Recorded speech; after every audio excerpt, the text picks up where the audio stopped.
Hey guys, what's going on? It's Ash here coming at you today in Clash Royale. Today I am joined by one of your favorite guests, one of my favorite guests. It's good to have him back on Tag.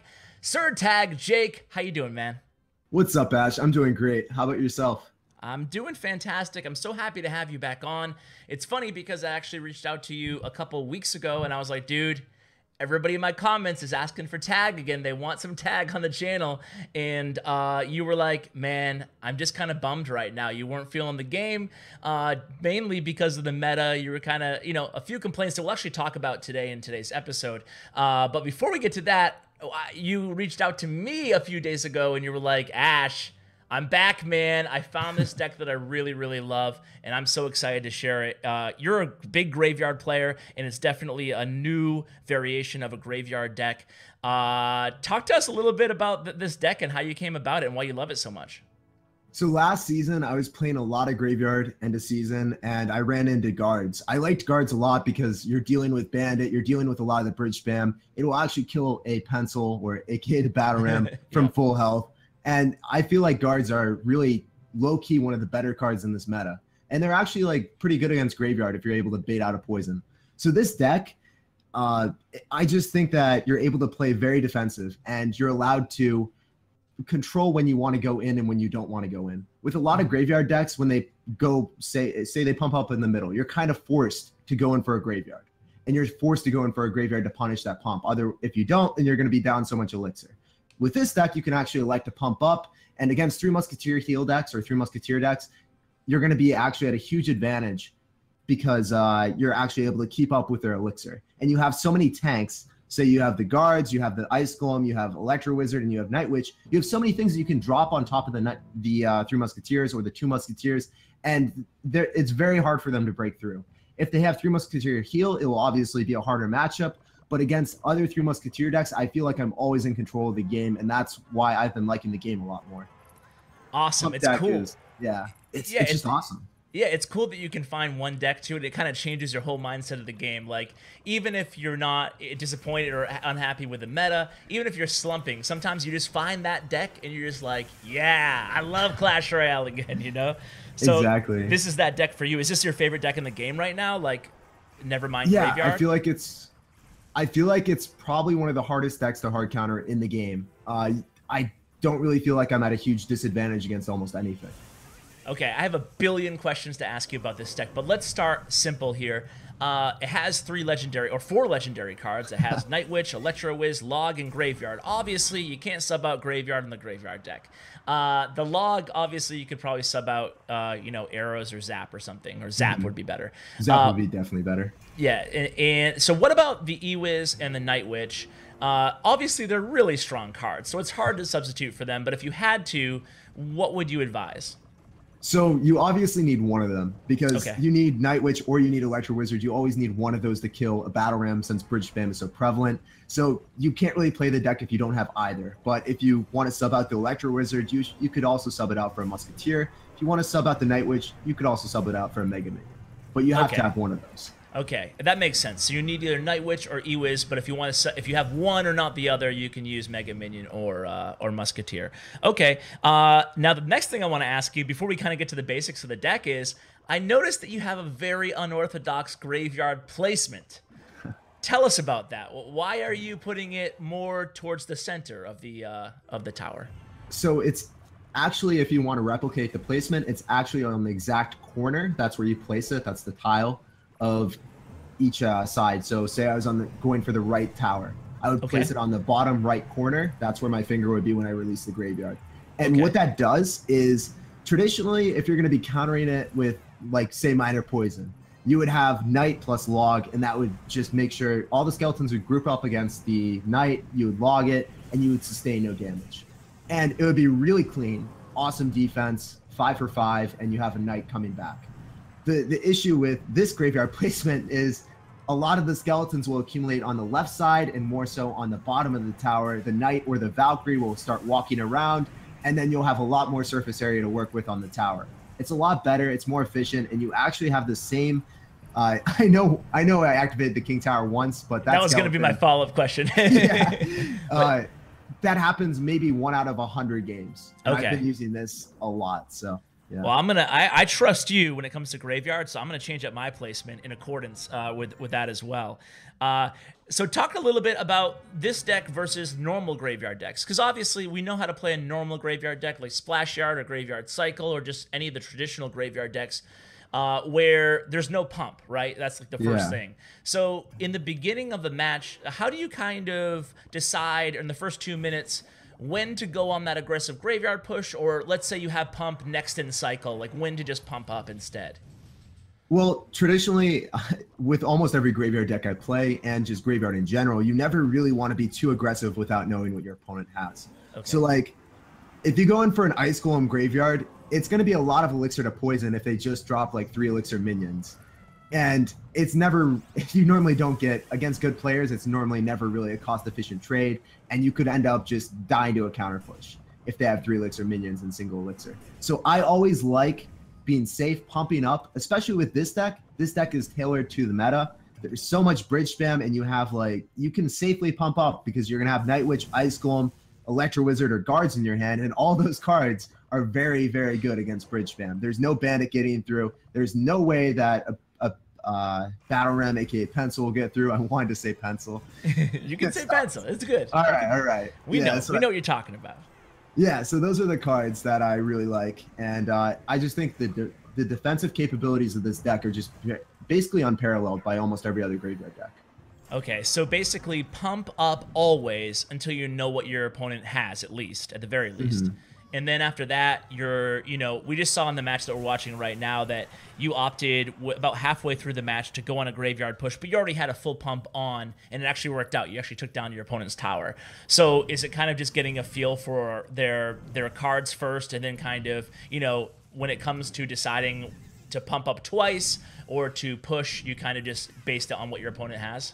Yeah, definitely. I also keep track of their card order and their Elixir account, and I know if I can go in or not. But I always need to have a feel before I pull the trigger and go in for a graveyard. I never go for it as my opening maneuver. Okay. Unless they pump up and I don't have my pump and cycle and I don't have anything else. All right, let me stop you right there because you just hit on probably the most common question I get, and it's such a difficult question to really articulate, but I have confidence that you're the guy to do it, right? And that is, you keep track of your opponent's rotation and their Elixir. We got to talk about that, man. How do you keep track? Are you actually like counting, like you're counting cards in blackjack, or are you just have a really good awareness having played thousands of matches? Like, talk us through the process of that a little bit.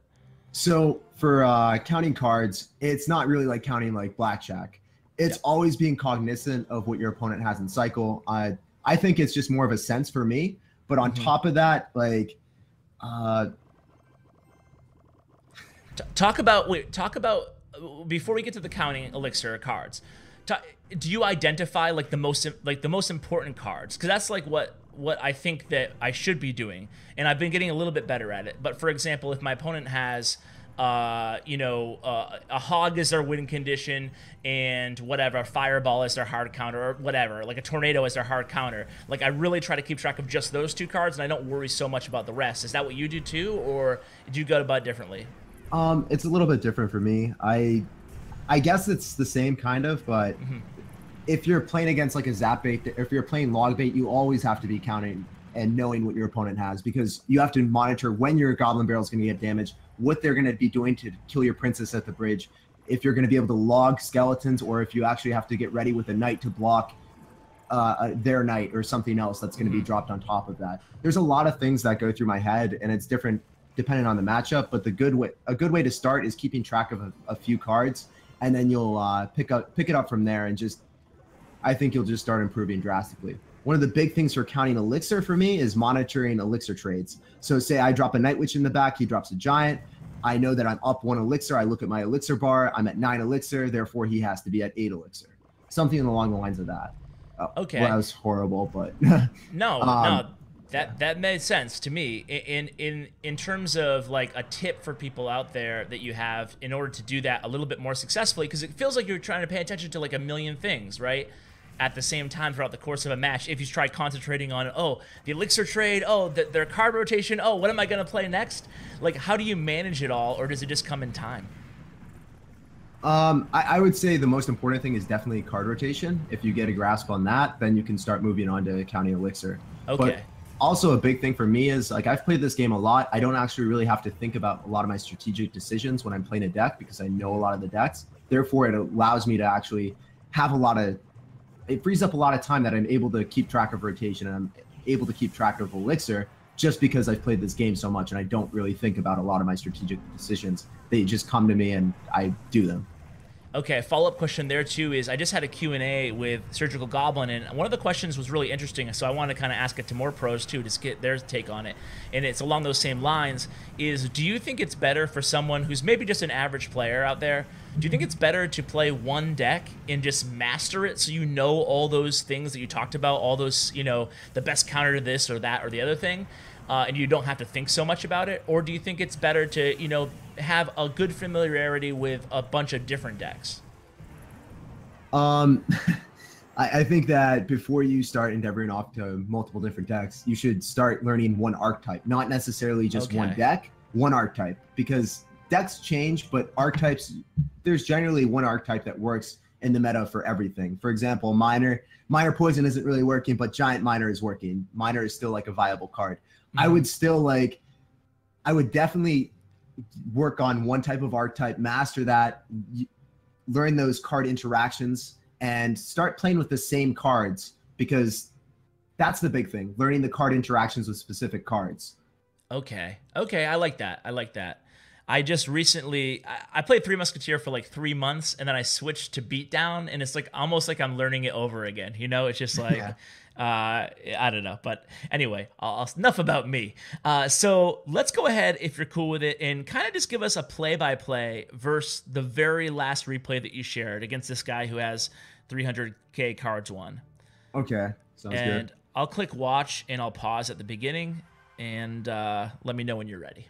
Yeah, I'm at 3 minutes. I'm ready whenever. 3, 2, 1, play.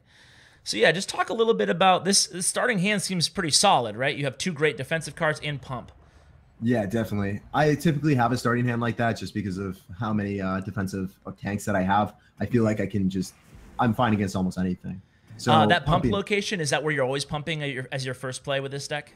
Yeah, so in every single archetype that has pump, I never pump up in the back because you could just lose to a graveyard ice golem immediately, and yeah, I just am not about that life. After I identify that he's running the tank deck or 3 Musketeers, I always pump up in the back, simply because if he ends up taking a tower with 3 Musketeer bridge spam, then it's going to go and roll over to my pump, and I don't really want that to happen. So, yeah. Okay, so that graveyard that you did was a pretty aggressive graveyard. I'm not sure if I would have used it, but you seem to have like a good game plan there to use the poison as well against that Night Witch. Is that basically why you used it? You did it? I hit the Night Witch, I hit the pump, and I also hit the Bandit with the poison. Yeah, it was great value. So it was definitely value, and I just pulled the trigger on that one. When I see positive Elixir trades, I can't help myself going in and taking them. Well, it definitely worked out for you there. You got tons. So now you have the Elixir lead and tied on the pumps right now. So what's going through your head right now? Are you getting ready for a big push here? I'm cycling my Night Witch in the back, just on the left lane, and I have Electro Wizard and I have guards in hand in case he wanted to bridge spam in the opposite lane. And I was just waiting and seeing what he was going to be doing. I was kind of expecting him to heal, so I didn't want to commit anything to the right lane yet. I ended up going in for a graveyard because he didn't end up healing. And I went in for guards, and I'm just going to log this back, and I'm not going to really take much damage on the right-hand lane. That was crazy how little damage. I thought for sure you're going to lose that left tower. You know, once you played the graveyard, but it just goes to show how good defensively this deck is too. Yeah, once you learn it, you can learn how much you can get away with, and I just pulled the trigger. And that was one of those examples of, I feel like, of just having that repetition, that sixth sense of, like you just said, how much you can get away with. So the opponent chooses to fireball your pump. You're feeling pretty good, I imagine, at this point, and you're going into double elixir time. So what changes in this deck? It doesn't seem like a ton changes necessarily in double elixir. Am I wrong, or does a lot change? Not much changes at all. I mean, I took down a tower, so I'm going to be playing a lot more defensively. As you noticed right there, I didn't even go for the poison on the tower. I went for encompassing more surface area of the map. So if he elected to drop a bandit or a Night Witch near those 2 Musketeers, those would have also got poisoned as well. I expected him to be a savage and bridge spam more, but he didn't do so. Yeah, yeah. Okay. Is this? I noticed that you've gotten a few 3 crowns in these replays here. Do you generally get a lot of 3 crowns of this deck? It's pretty surprising for a graveyard deck. Well, a lot of people give up or Yeah. don't really use their elixir very efficiently, so I can just do whatever. But Okay, cool. I don't know. In competitive matches, I normally do not get 3 crowns with this deck. Yeah, But yeah. once you have a pump elixir advantage, then you can. It snowballs pretty fast. I mean, Night Witch, if you don't have the elixir to deal with it, you actually have to poison plus log on defense, which is a big thing. If you poison and log the Night Witch, that's going to be 6 elixir, but you got to kill the Night Witch inside the poison. Otherwise, it's not going to pop and the bats won't die. So if I have an elixir advantage and I have a Night Witch coming at you, you're probably going to lose the game. Like a lot of Night Witches. Yeah. Yeah, that's true. Okay, let's see. Should I play a match or do you want to play a match? What do you think? I guess I can play. You want to coach me through one? Yeah, sounds great, man. All right, cool. I'll play on ladder. We'll see how I do. The card levels aren't max, but it doesn't matter. I think we'll be pretty good. All right, so I'm going to hop in right now if you're ready. I'm ready whenever. All right, sweet. I got to figure out if my I'm in, by the way. I got to figure out if my viewers want to see the pros play more live or me play live. I probably suspect they'd pick the former. All right, so I'm going to pump up in the beginning here. Sounds see great. What he does. Oh, this guy's a level 13. I would Night Witch more so on the left, so he doesn't get Night good Witch poison here, value, so... like near your tower. Yeah. Okay. This is gonna be a rough matchup. Yeah. It's okay. So yeah, going against the notorious minor giant deck, and the guards and the Ewas actually did a pretty good job. I lost my pump though. It's very hard to defend when they go in for a giant plus Night Witch and then minor, because you actually have to defend your tower and then you won't have enough elixir to defend the pump. So that's something that there's not much you can do about that initial play. But pumping up in the middle is pretty good. I would pump up a little bit more to the right, so if he has poison, which he definitely does in this variation of the deck, he won't be actually able to get a very valuable poison on your Night Witch. So like right over there that I pumped? I like that, yeah. Okay, so he's coming in for a big push here. I guess I'm going to let my Night Witch just die over there. Yeah, that sounds good. All right. So setting up for the defense here, I'm kind of nervous. Yeah, you got to drop guards. You got to make sure that I'm trying to cycle to guards here. Keep your Electro Wizard alive. Yeah. No, that's going to be a fail there on the Ewiz. Unfortunately, see, I can't obviously get a pump. Should I? I was gonna say, should I graveyard? Nah. Should I graveyard here? You think? I mean, you can't. It's just gonna die. Yeah. The thing is, like, you have to somehow catch a minor once and then get an elixir advantage and then go in for the graveyard. There's no other way that you can actually win this. I'm gonna pump. Really rough. Probably a Hail Mary at this point. Obviously, I'm just gonna let this come through. I would drop a Night Witch, or I would poison and then drop a Night Witch on top of his. I don't have a. She's guards? way out of rotation for me. All right. Yeah, this is gonna be a fail. So you gotta drop Ice Golem in front of this push and then go in for a graveyard. That's the only way that you're gonna be able to bounce back right now. Okay, cool. And he knows it's coming, so I'm gonna do the tag graveyard, and I'll poison. Oh, it right should have in the been center. one more tile down. Hopefully that doesn't activate. Oh no! It's all good. All right, cool. That's some decent damage though. Yeah, it wasn't too bad, but I think it's gonna be a little bit too little, too late. All right, we'll send in we'll take a little damage here, then we'll send in another graveyard push. Yeah, it sounds good. You got to go in hard right now. You got to also drop a poison that will probably encompass the. Yeah, that's really a poison. Yep. Yeah, gonna be too little, too late. Yeah, there's a fireball, but yeah, that was a pretty tough matchup. Not to make excuses, but well played. That's probably like if I were to pick a matchup for to play against this deck, this would probably be the one. Or someone that if you had poison, it would be harder. Yeah. Do you want to? Should I replay and you can tell me maybe what I could have done differently, or do you want to hop into a match instead? What would you rather do? We can replay, or right, cool. I can hop into one, whatever you want me to do. It doesn't matter. We saw you dominate. Oh, look at my log. No big deal, guys. Just killing it. All right. So share. All right. So yeah, let's click watch here. And right. 3, 2, 1, go. All right, cool. So yeah, not only did I'm sure you have matches like this too, and maybe this is a good question about like fixing rotation, but not only did I did I struggle, but I always felt like I didn't have like the Night Witch when I needed her, because like half the time you were like, okay, Night Witch here, and I'm like, uh-oh, you know. Yeah. I agree with exactly what you did right here with the Electro Wizard, but you could have also elected to go for a poison and then drop the Electro Wizard on top, or even dropped like Night Witch on, or his Night Witch isn't very high. You could have dropped the Electro Wizard on top after poisoning it. Okay. His Night Witch would have died. Then you would have actually had something to kill the giant still. I don't know. Okay. It's just a difficult situation either way. Mm-hmm. You would have maybe had the guards for the miner in that situation if you had cycled poison. I don't know. Yeah, that's true. Instead of using the guards on I the just Night don't Witch. really like your rotation in general right now. You don't really have a Night Witch for the giant, and you don't really have guards for the miner. So your rotation is pretty thrown off. Yeah, I think maybe if I had not used those guards early on like that, in that way, or if I used them earlier or something, I could have fixed it. But so yeah, Night Witch just is absolutely wasted here, unfortunately for me. Well, it does a little bit of damage. But Yeah, I mean, you're just sitting on your poison for a long time. I feel like just cycling. You need to cycle your spells in this deck if you want to get a good rotation. Okay. Well, if you have a bad rotation, you need to cycle your spells because you obviously need to hold on to units. So what else do you have to cycle besides spells? That's true. So yeah. So use poison. Spells do pretty well against Night Witch as well. So okay, so use poison, like even against that giant in the Ewiz behind him, you would have even used poison there just to keep it cycling. You just had a really bad hand. You had like Ice Golem, and you didn't really have anything. I think did you log? I don't remember. No, I've had log in the hand forever. I might have logged on one of the pushes. I'm not sure. Yeah, so right here I would have poisoned for sure. You got to Yep. kill the Night Witch inside the poison. You drop Electro. Yep. Yep. So that's gonna die, and then you're gonna keep the Electro Wizard alive. Oh no, it barely died. Wow. Womp womp. All right, so there wasn't really that much you could have done in this matchup, Okay. honestly. It just, I feel better then. I feel better. Yeah. Yeah, that was it. It was pretty tricky. This deck is pretty strong, though. The one that he's playing, I think it's like probably one of the better decks out there. Yeah, it's one of my favorite decks. That was my other favorite deck in the meta. Yeah.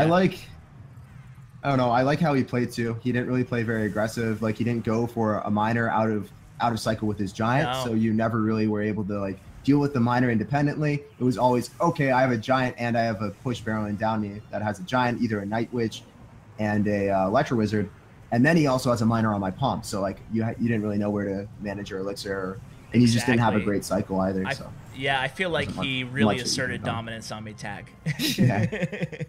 But Yeah. I do feel like I could have, to the extent that I could have changed things a little bit on my end. I do feel like I could have used poison more often. In log, I barely even used them, and just been a little bit more skillful setting up my rotation with the guards. Does that sound about right?